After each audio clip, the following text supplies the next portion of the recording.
बिस्मिल्लाहिर्रहमानिर्रहीम। अस्सलाम वालेकुम। उम्मीद करता हूँ आप सब लोग खैरियत से होंगे। तो फाइनली वी आर बैक और ये जो आज का हमारा टॉपिक होने वाला है ये है डिव और फील्ड टैग से रिलेटेड।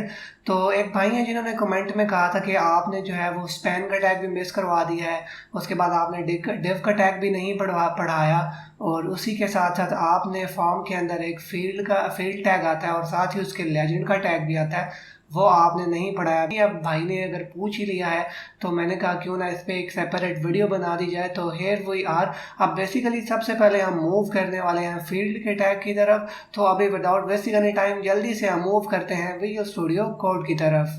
तो यहाँ पे आप लोग देख सकते हैं कि हम विजुअल स्टूडियो कोड के अंदर आ चुके हैं और ये मैंने एक सिंपल सा स्ट्रक्चर क्रिएट कर दिया है फॉर्म का। अगर आपको नहीं पता ये कैसे बनाते हैं तो लास्ट जो मेरा लेक्चर है उसमें मैंने डिटेल में ये सारा डिस्कस किया और आपको बताया कि आपने HTML की मदद से किस तरह फॉर्म क्रिएट करना है। अब जल्दी से मैं इस जो मैंने ये स्ट्रक्चर क्रिएट किया है इसे मैं सेव करूँगा और यहाँ पे आप लोग देख सकते हैं कि अभी करंटली जो है हमारा फॉर्म हमें कुछ ऐसा नज़र आ रहा है। अब बेसिकली जो टैग मैंने पढ़ाना है वो है फील्ड सेट का टैग।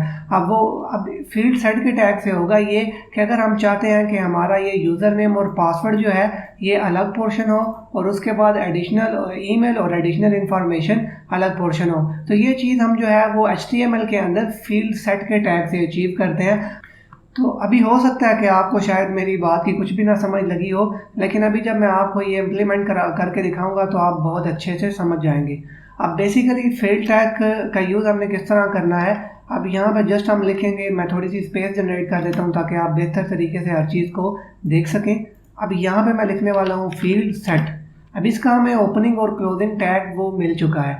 अब मैं करूँगा कुछ यूँ कि फॉर एग्जांपल मैं चाहता हूँ कि मेरा ये वाला जो पोर्शन है ना यूज़र नेम और पासवर्ड ये एक अलग पोर्शन हो जाए और ईमेल और एडिशनल इन्फॉर्मेशन ये अलग हो जाए।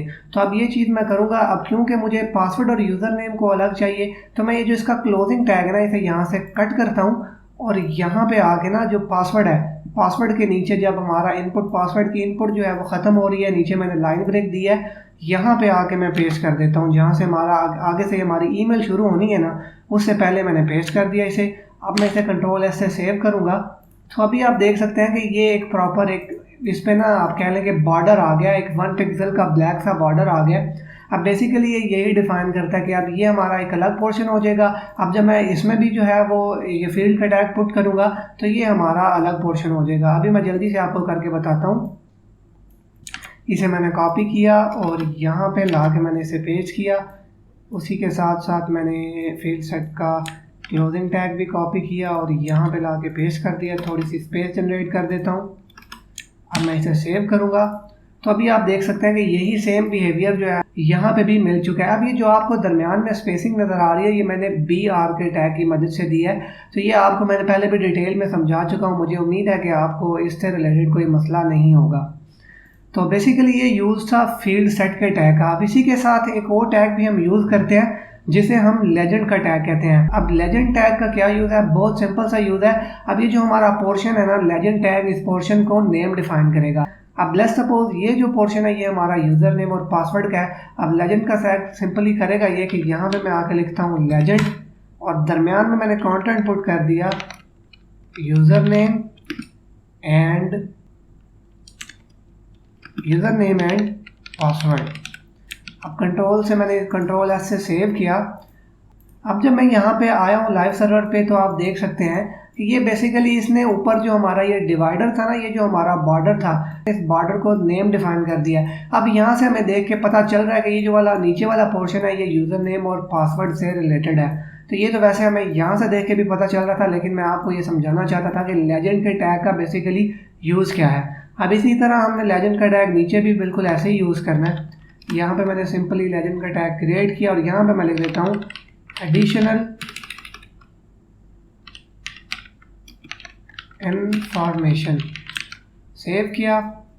तो यहाँ पे आप लोग देख सकते हैं कि यहाँ पे भी हमें बिल्कुल वैसे ही जिस तरह हमें ऊपर टेक्स्ट मिला यहाँ पे भी हमें मिल चुका है। तो ये सिंपल सा यूज़ था फील्ड सेट के टैग का और लेजेंड के टैग का। मैं उम्मीद करता हूँ कि इन दोनों टैग्स की आपको बहुत अच्छे से समझ लग गई होगी। तो अभी हम मूव करते हैं डिव और स्पैन टैग की तरफ।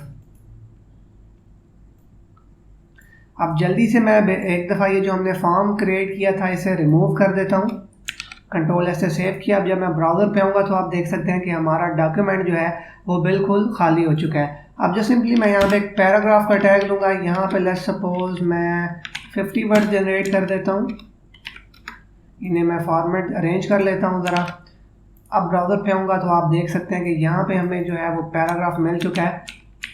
ये जो है अभी आप देख सकते हैं कि पैराग्राफ हमें ज़रा बोल्ड शो हो रहा है। ये ऐसा क्यों? क्योंकि मैंने इसे बहुत ज़्यादा जूम किया हुआ है। अगर मैं इसे नॉर्मल 100% पे लेके आता हूँ तो आप देख सकते हैं कि ये जो है इतना छोटा सा है, लेकिन मैंने इसे जूम इसलिए किया है ताकि आपको ज़रा सही तरीके से नज़र आ सके।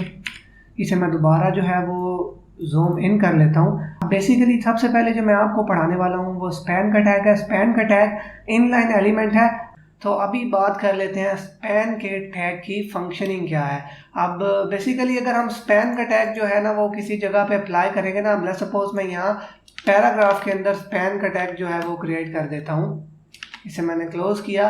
अब मैं यहाँ से कुछ कंटेंट उठा के कट करता हूँ और इसे मैं स्पैन के टैग के अंदर पेस्ट कर देता हूँ। अब अगर मैं यहाँ अपना लाइव सर्वर में आता हूँ तो आपको इसका बिहेवियर नज़र आ रहा होगा, बिल्कुल भी कोई फ़र्क नहीं है। अब बेसिकली यहाँ पे आप देख सकते हैं कि कोई भी चेंजेस नहीं आए, हालांकि हमने जो कुछ कंटेंट है वो स्पैन के टैग के अंदर पुट किया है। अब स्पैन के टैग का बेसिकली हम यूज़ किस लिए करते हैं, अब ये एक चीज़ आ जाती है जो कि हम CSS अप्लाई करते हैं। अब फॉर एग्जांपल मैं चाहता हूँ कि अभी मेरा जो है ना ये जो होल पैराग्राफ है ना ये ब्लैक कलर में है, लेकिन मैं चाहता हूँ कि इसमें से कुछ जो है ना मैं कलर चेंज करना चाहता हूँ। अब वो मैं किस तरीके से करूँगा, वो मैं स्पैन के टैग की वजह से करूँगा। अब यही वजह थी कि मैं ये दोनों टैग्स डिव और स्पैन आपको पहले पढ़ा नहीं रहा था, क्योंकि ये ऐसे टैग्स हैं जिन्हें हम बेहतर तौर पे तभी समझ सकते हैं जब हमें स्टाइलिंग आती होगी। अब आपने इस चीज़ पे गौर नहीं करना कि मैं यहाँ पे क्या कर रहा हूँ। अब मैं यहाँ से जो है वो अपने जो स्पैन का टैग है इसे जो है वो कॉल की स्पैन के टैग को मैंने। अब मैं चाहता हूँ कि मेरा जो स्पैन का टैग है इसका मैं कलर दे देता हूँ इसे रेड कलर। मैंने इसे रेड दे दिया।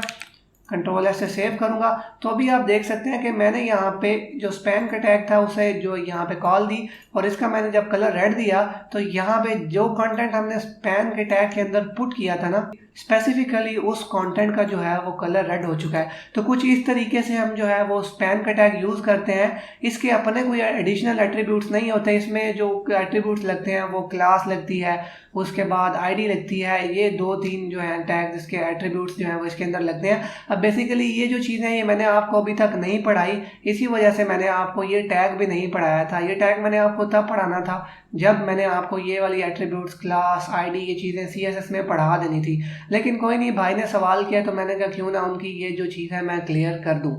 तो मैं उम्मीद करता हूँ कि स्पैन के टैग की आपको बहुत अच्छे से समझ लग गई होगी।